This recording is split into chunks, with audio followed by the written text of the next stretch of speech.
રાજકોટમાં આરોગ્ય વિભાગના દરોડા 31 ડિસેમ્બરને લઈ કેક શોપમાં દરોડા પાડવામાં આવ્યા। સોરઠિયાવાડી સર્કલ પાસે આવેલ રમેશ્વર બેકરીમાં આરોગ્ય વિભાગે દરોડા પાડ્યા। પેસ્ટ્રી સહિત તમામ ચીજવસ્તુઓની ચકાસણી કરવામાં આવી રહી છે।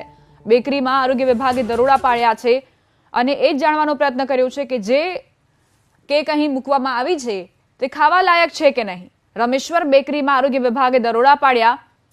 રાજકોટની સોરઠિયાવાડી સર્કલ નજીક આ દરોડા પાડવામાં આવ્યા છે। 31 ડિસેમ્બરને લઈ કેક શોપમાં કેકનું ધૂમ વેચાણ થતું હોય છે। મોટા પ્રમાણમાં લોકો કેક ખરીદતા હોય છે અને કેકની જાફત માણતા હોય છે, પરંતુ એ કેક ખાવા લાયક છે કે નહીં તેની જાણકારી મેળવવા માટે જ આરોગ્ય વિભાગે આ દરોડા પાડ્યા છે।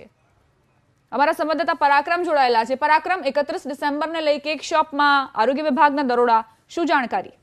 ચોક્કસ આરોગ્ય વિભાગ દ્વારા સોરઠિયાવાડી સર્કલ છે ત્યાં 31 ને લઈને જે કેકનું મોટા પ્રમાણમાં વેચાણ થઈ છે ત્યાં અત્યારે કાર્યવાહી છે તે આરોગ્ય વિભાગની ટીમ દ્વારા શરૂ કરવામાં આવી છે।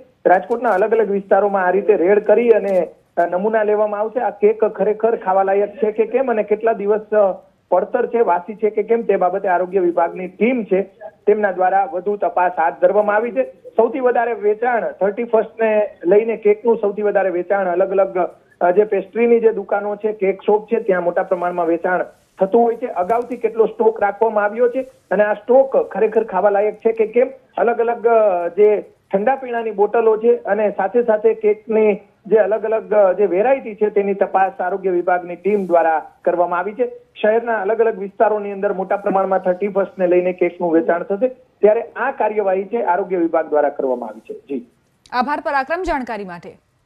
તો 31 ડિસેમ્બરને લઈ કેક શોપમાં આ કાર્યવાહી કરવામાં આવી છે। આરોગ્ય વિભાગે અહીં કેકના નમૂના લીધા છે।